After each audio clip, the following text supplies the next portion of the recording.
ਸਤਿ ਸ਼੍ਰੀ ਅਕਾਲ। दैनिक सवेरा च ਤੁਹਾਡਾ ਸਵਾਗਤ ਹੈ ਤੇ ਮੈਂ ਹਰਮਨ। ਨਵਜੋਤ ਸਿੰਘ ਸਿੱਧੂ ਦੇ ਪੰਜਾਬ ਪ੍ਰਧਾਨ ਬਣਨ ਦੀਆਂ ਖਬਰਾਂ ਤੇ ਇੱਕ ਵਾਰ ਫਿਰ ਤੋਂ ਰੋਕ ਲੱਗ ਗਈ ਹੈ।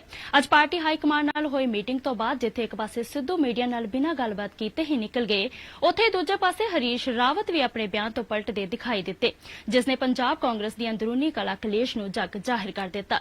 10 ਜਨਪਦ ਚ ਹੋਈ ਨਵਜੋਤ ਸਿੱਧੂ ਸੋਨੀਆ ਗਾਂਧੀ ਦੀ ਮੀਟਿੰਗ ਚ ਹਰੀਸ਼ ਰਾਵਤ ਵੀ ਸ਼ਾਮਿਲ ਸਨ, ਜਿੱਥੇ 1 ਘੰਟਾ ਹੋਈ ਮੀਟਿੰਗ ਤੋਂ ਬਾਅਦ ਵੀ ਕੋਈ ਫੈਸਲਾ ਸਾਹਮਣੇ ਨਹੀਂ ਆਇਆ, ਜਿਸ ਨੇ ਸਿੱਧੂ ਦੇ ਸਮਰਥਕਾਂ ਨੂੰ ਨਿਰਾਸ਼ ਕਰ ਦਿੱਤਾ। ਉੱਥੇ ਹੀ ਦੂਜੇ ਪਾਸੇ ਹੁਣ ਹਰੀਸ਼ ਰਾਵਤ ਵੱਲੋਂ ਮੀਡੀਆ 'ਚ ਕੀਤੀ ਬਿਆਨਬਾਜ਼ੀ ਨੂੰ ਲੈ ਕੇ ਹਾਈ ਕਮਾਂਡ ਵੀ ਨਾਰਾਜ਼ ਹੋਣ ਦੀ ਗੱਲ ਕਹੀ ਜਾ ਰਹੀ ਹੈ। ਇਸ ਸਭ ਦੀ ਜਾਣਕਾਰੀ ਦੇਣ ਲਈ ਸਾਡੇ ਨਾਲ ਜੁੜ ਚੁੱਕੇ ਨੇ ਦਿੱਲੀ ਤੋਂ पत्रकार अजय झा जी। अजय, की जानकारी है ਤੁਹਾਡੇ ਕੋਲ? देखिए, साफ तौर पे जैसा लग रहा था कि नवजोत सिंह सिद्धू की ताजपोशी को लेकर कांग्रेस पार्टी अब इसकी घोषणा कर देगी, इसका ऐलान कर दिया जाएगा। वो कहीं न कहीं अब मामला फंसता हुआ दिख रहा है। सस्पेंस अभी भी बरकरार है। नवजोत सिंह सिद्धू आज सुबह कांग्रेस अध्यक्ष सोनिया गांधी, राहुल गांधी और जो प्रभारी हैं हरीश रावत, इन तीनों के साथ 10 जनपद सोनिया गांधी के घर पे मुलाकात करते हैं। मुलाकात करने के बाद नवजोत सिंह सिद्धू बिना मीडिया से कोई बातचीत किए हुए बाहर निकल जाते हैं। प्रभारी हरीश रावत उसके बाद बाहर निकलते हैं और वो सीधे तौर पे अपने बयान से पलटते हुए नजर आ रहे हैं। जिस तरह से कल उन्होंने एक बयान दिया था, जिसके बाद पूरे दिन इस बात के कयास लगाए जा रहे थे कि अब प्रभारी ने संकेत दे दिया है कि नवजोत सिंह सिद्धू ही पंजाब प्रदेश कांग्रेस के प्रधान होंगे और सभी मीडिया चैनलों पे ये खबर चलने लगी। लेकिन देर शाम होते होते वो अपने बयान से पलटने लगे और आज सुबह तो उन्होंने साफ तौर से कह दिया। दैनिक सवेरा ने जब उनसे पूछा कि क्या नवजोत सिंह सिद्धू को प्रधान बनाया जा रहा है, तो सीधा उनका जवाब था कि कौन कहता है।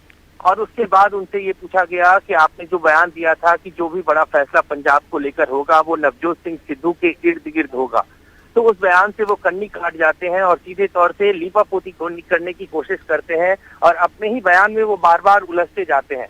हमारे पास जो सूत्रों के हवाले से खबर है वो उससे साफ लगता है कि दिल्ली से लेकर पंजाब तक सभी प्रभारी हरीश रावत के कल के दिए गए बयान से नाराज है। ये भी जानकारी आ रही है कि कांग्रेस लीडरशिप ने उनको फटकार लगाई है कि जब तक कोई औपचारिक रूप से पंजाब को लेकर अनाउंसमेंट नहीं हुआ, उससे पहले उन्होंने कैसे मीडिया में जाके बयान दे दिया और उस बयान को जिस संदर्भ से जोड़ के देखा गया वो पूरी तरह उसको लेकर अभी पार्टी ने स्पष्ट नहीं किया है। पार्टी ने उसका कोई औपचारिक ऐलान नहीं किया है, तो ये तो नाराजगी की बात है।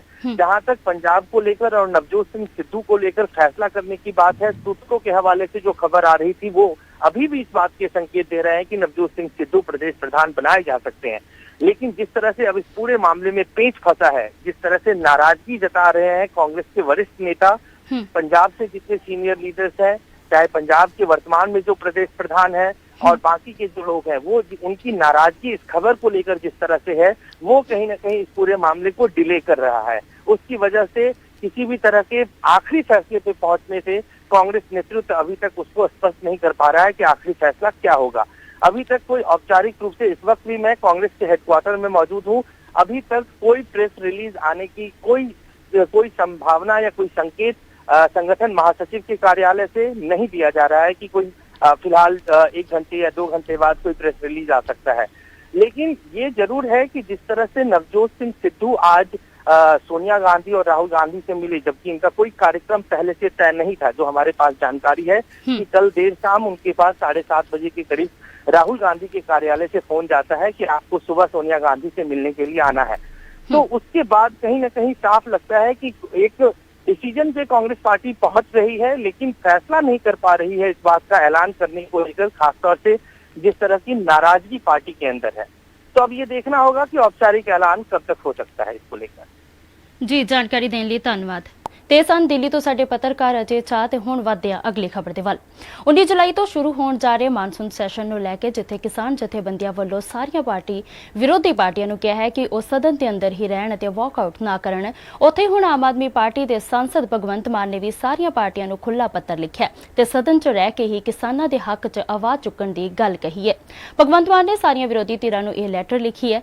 ਇਸ ਤੋਂ ਪਹਿਲਾਂ ਕਿਸਾਨ ਜਥੇਬੰਦੀਆਂ ਵੀ ਐਲਾਨ ਕਰ ਚੁੱਕੀਆਂ ਨੇ ਕਿ ਜੇ ਕੋਈ ਪਾਰਟੀ ਸਦਨ ਵਿੱਚੋਂ ਵਾਕਆਊਟ ਕਰਦੀ ਹੈ ਤੇ ਕਿਸਾਨਾਂ ਵੱਲੋਂ ਉਹਨਾਂ ਦਾ ਵਿਰੋਧ ਕੀਤਾ ਜਾਵੇਗਾ। ਵਾਦੇ ਅਗਲੀ ਖਬਰ ਦੇ ਵੱਲ ਸ਼੍ਰੋਮਣੀ ਅਕਾਲੀ ਦਲ ਦੇ ਪ੍ਰਧਾਨ ਸੁਖਬੀਰ ਸਿੰਘ ਬਾਦਲ ਵੱਲੋਂ ਐਲਾਨ ਕੀਤਾ ਗਿਆ ਸੀ ਕਿ ਪੰਜਾਬ 'ਚ ਅਕਾਲੀ ਦਲ ਵੱਲੋਂ 2 ਡਿਪਟੀ ਸੀਐਮ ਬਣਾਏ ਜਾਣਗੇ। ਇੱਕ ਹਿੰਦੂ ਚਿਹਰਾ ਹੋਵੇਗਾ ਤੇ ਦੂਜਾ ਦਲਿਤ ਸਮਾਜ ਤੋਂ ਹੋਵੇਗਾ।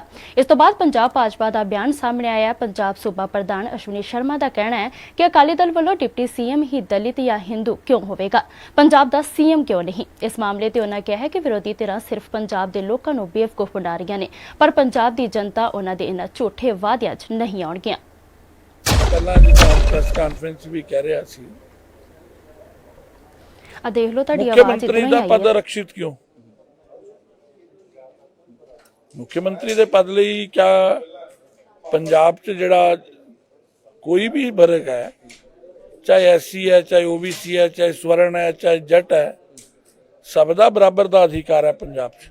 ਇਹ ਪੋਲੀਟੀਕਲ ਪਾਰਟੀਆਂ ਜਿਹੜੀਆਂ ਘੋਸ਼ਣਾ ਕਰ ਰਹੀਆਂ ਵੋਟਾਂ ਨੂੰ ਆਕਰਸ਼ਣ ਦੇ ਲਈ ਕਰ ਰਹੀਆਂ, ਕਰਨਾ ਘੋਸ਼ਣਾ ਕਿ ਕੋਈ ਵੀ ਪੰਜਾਬੀ ਬਣ ਸਕਦਾ ਹੈ। ਇਸ ਕਰਕੇ ਰਾਜਨੀਤਿਕ ਘੋਸ਼ਣਾਵਾਂ ਨੇ ਔਰ ਪੰਜਾਬੀ ਇਹਨੂੰ ਭਲੀ ਭਾਂਤੀ ਜਾਣਦਾ ਹੈ। ਇਸ ਤੋਂ ਪਹਿਲਾਂ ਕੱਲ ਸੁਖਬੀਰ ਸਿੰਘ ਬਾਦਲ ਨੇ ਕਿਹਾ ਸੀ ਕਿ ਆਉਣ ਵਾਲੀਆਂ ਵਿਧਾਨ ਸਭਾ ਚੋਣਾਂ 'ਚ ਅਕਾਲੀ ਦਲ ਵੱਲੋਂ 2 ਡਿਪਟੀ ਸੀਐਮ ਬਣਾਏ ਜਾਣਗੇ, ਇੱਕ ਹਿੰਦੂ ਸਮਾਜ ਤੋਂ ਅਤੇ ਦੂਜਾ ਦਲਿਤ ਸਮਾਜ ਤੋਂ। ਸੁਖਬੀਰ ਬਾਦਲ ਵੱਲੋਂ ਬਹੁਤ ਪਹਿਲਾਂ ਹੀ ਇਹ ਬਿਆਨ ਦਿੱਤਾ ਗਿਆ ਸੀ ਕਿ ਅਕਾਲੀ ਦਲ ਦਲਿਤ ਸਮਾਜ ਤੋਂ ਡਿਪਟੀ ਸੀਐਮ ਬਣਾਏਗਾ, ਪਰ ਹੁਣ ਸੁਖਬੀਰ ਬਾਦਲ ਨੇ 2 ਡਿਪਟੀ ਸੀਐਮ ਬਣਾਉਣ ਦੀ ਗੱਲ ਕਹੀ ਤੇ ਸਿਆਸੀ ਗਲਿਆਰਿਆਂ 'ਚ ਹਲਚਲ ਤੇਜ਼ ਕਰ ਦਿੱਤੀ।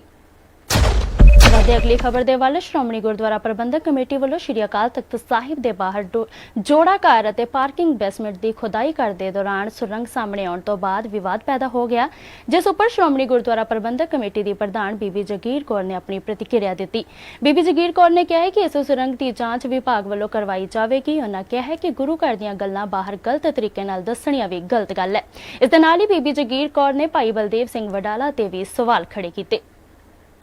देखो ये श्री गुरु रामदास सारा ਕੰਪਲੈਕਸ ਜਿਹੜਾ ਹੈ ਵੱਡਾ ਸ਼ਹਿਰ ਹੈ ਸ੍ਰੀ ਅੰਮ੍ਰਿਤਸਰ ਸਾਹਿਬ, ਔਰ ਇਹ ਜਿਉਂ-ਜਿਉਂ ਵਾਸਟ ਹੋਏਗਾ ਤਿਉਂ ਜਦੋਂ ਕਈ ਵਾਰੀ ਕੋਈ ਖੋਦਦੇ ਆ ਚੀਜ਼ ਤੇ ਥੱਲਿਓਂ ਕੋਈ ਬਿਲਡਿੰਗਸ ਨਿਕਲਦੀਆਂ। ਇਹ ਪੁਰਾਣੀਆਂ ਬਿਲਡਿੰਗਸ ਜਿਹੜੀਆਂ ਜਦੋਂ ਸੜਕਾਂ ਬਣੀਆਂ ਉਹਦੇ ਥੱਲੇ ਆ ਗਈਆਂ, ਜਦੋਂ ਕੋਈ ਵਿਹੜੇ ਬਣੇ ਉਹਦੇ ਥੱਲੇ ਆ ਗਈਆਂ।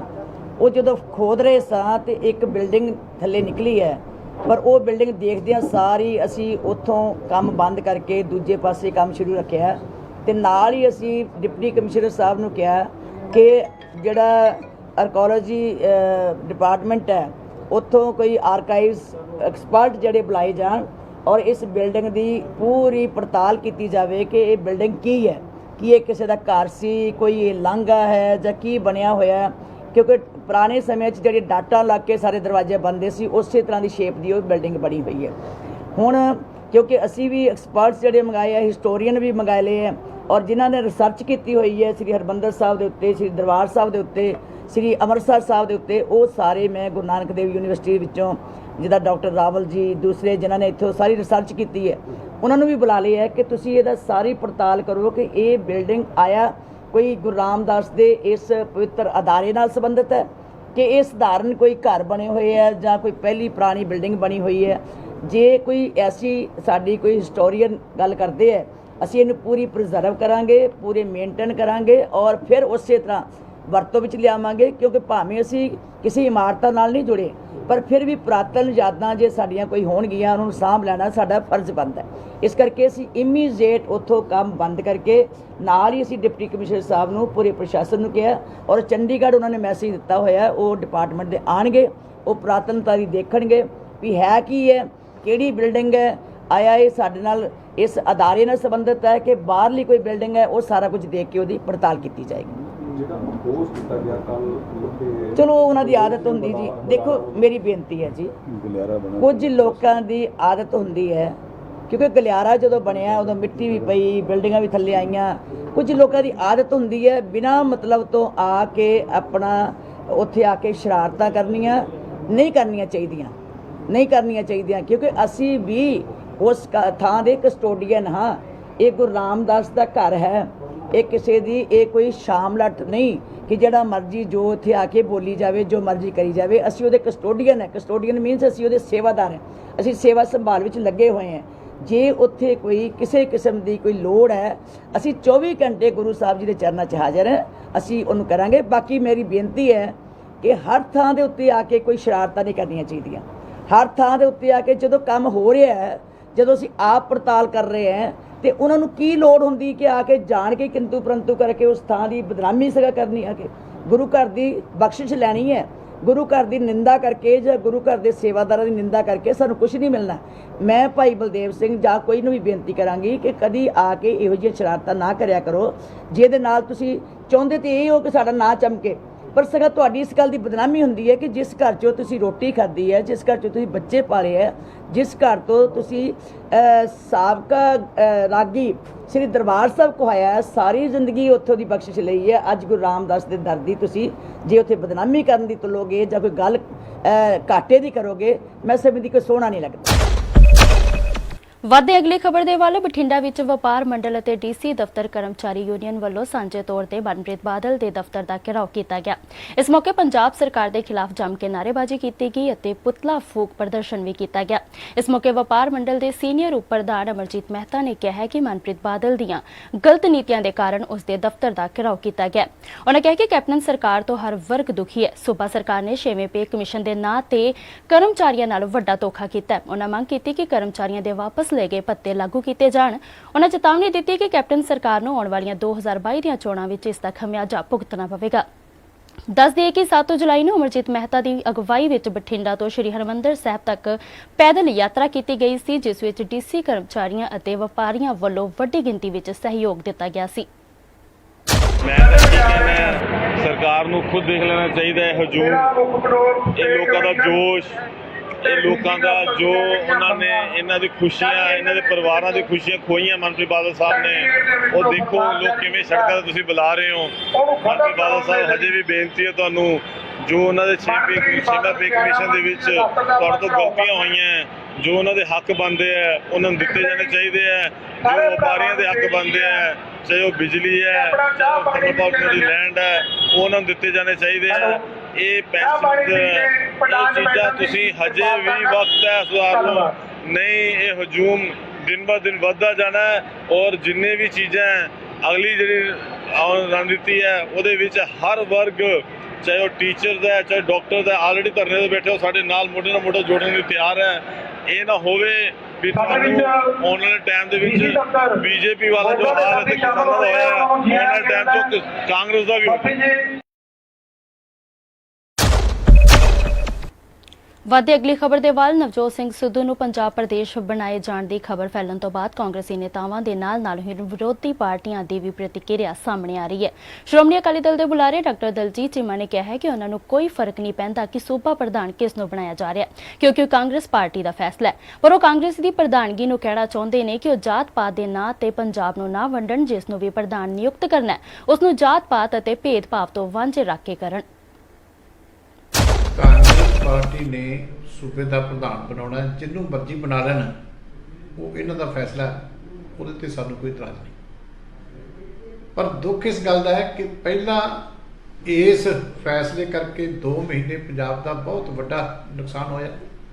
ਸਰਕਾਰ ਪੰਜਾਬ ਦੇ ਵਿੱਚ ਖਤਮ ਹੋ ਗਈ ਇਸੇ ਲੜਾਈ ਦੇ ਵਿੱਚ, ਤੇ ਹੁਣ ਗੁਰੂਆਂ ਦੀ ਇਸ ਧਰਤੀ ਦੇ ਉੱਤੇ ਲੋਕਾਂ ਨੂੰ ਜਾਤ ਪਾਤ ਦੇ ਆਧਾਰ ਦੇ ਉੱਤੇ, ਧਰਮਾਂ ਦੇ ਆਧਾਰ ਦੇ ਉੱਤੇ, ਜਿਹੜੀ ਪੁਰਾਣੀ ਕਾਂਗਰਸ ਦੀ ਮਾੜੀ ਨੀਤੀ ਸੀ ਉਹਦੇ ਆਧਾਰ ਦੇ ਉੱਤੇ ਵੰਡਣ ਦੀ ਜਿਹੜੀ ਹੈ ਉਹ ਕੋਸ਼ਿਸ਼ ਹੋ ਰਹੀ ਹੈ। ਇਸ ਕਰਕੇ ਮੈਂ ਕਾਂਗਰਸ ਦੀ ਪ੍ਰਧਾਨ ਜੀ ਨੂੰ ਕਹਿਣਾ ਚਾਹੁੰਦਾ ਕਿ ਜਿਹਨੂੰ ਬਣਾਉਣਾ ਬਣਾ ਦਿਓ, ਪਰ ਘੱਟੋ ਘੱਟ ਪੰਜਾਬ ਦੇ ਉੱਤੇ ਤਰਸ ਕਰੋ। ਕੋਈ ਜੱਟ ਹੈ, ਕੋਈ ਹਿੰਦੂ ਹੈ, ਕੋਈ ਦੂਜਾ ਹੈ, ਇਹਨਾਂ ਗੱਲਾਂ ਵਿੱਚ ਵੰਡ ਕੇ ਪੰਜਾਬ ਦਾ ਨੁਕਸਾਨ ਨਾ ਕਰੋ। ਗੁਰੂਆਂ ਦੀ ਇਸ ਧਰਤੀ ਜਿਹੜੀ ਜਿੱਥੇ ਬੜਾ ਵੱਡਾ ਸੰਦੇਸ਼ ਮਾਨਤ ਕੀ ਜਾਤ ਸਭਾ AK-95 ਦਾ ਦਿੱਤਾ ਸੀ, ਉਹਨੂੰ ਤੁਸੀਂ ਘੱਟੋ ਘੱਟ ਪ੍ਰਯੋਗ ਨਾ ਕਰੋ। ਇਹ ਸਨ ਹੁਣ ਤੱਕ ਦੀਆਂ ਕੁਝ ਖਾਸ ਖਬਰਾਂ। ਜ਼ਿਆਦਾ ਜਾਣਕਾਰੀ ਲਈ ਜੁੜੇ ਰਹੋ ਦੈਨਿਕ ਸਵੇਰਾ ਟੀਵੀ ਦੇ ਨਾਲ ਤੇ ਹੁਣ ਨਜ਼ਰ ਮਾਰਦੇ ਹਾਂ ਅੱਜ ਦੀਆਂ ਮੁੱਖ ਖਬਰਾਂ ਤੇ।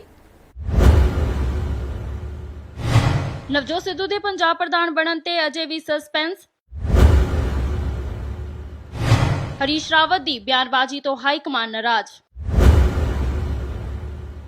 ਭਗਵੰਤ ਮਾਨ ਨੇ ਸਾਰੀ ਪਾਰਟੀਆਂ ਨੂੰ ਲਿਖਿਆ ਖੁੱਲਾ ਪੱਤਰ, ਮਾਨਸੂਨ ਸੈਸ਼ਨ 'ਚ ਵਾਕਆਊਟ ਨਾ ਕਰਨ ਦੀ ਕੀਤੀ ਅਪੀਲ। ਸੁਖਬੀਰ ਬਾਦਲ ਦੇ ਹਿੰਦੂ ਅਤੇ ਦਲਿਤ ਡਿਪਟੀ ਸੀਐਮ ਬਣਾਉਣ ਦੇ ਬਿਆਨ ਤੇ ਭਾਜਪਾ ਦਾ ਤੰਜ। ਅਸ਼ਵਨੀ ਸ਼ਰਮਾ ਨੇ ਕਿਹਾ ਸੀਐਮ ਕਿਉਂ ਨਹੀਂ ਬਣਾਉਂਦੀ ਪਾਰਟੀ।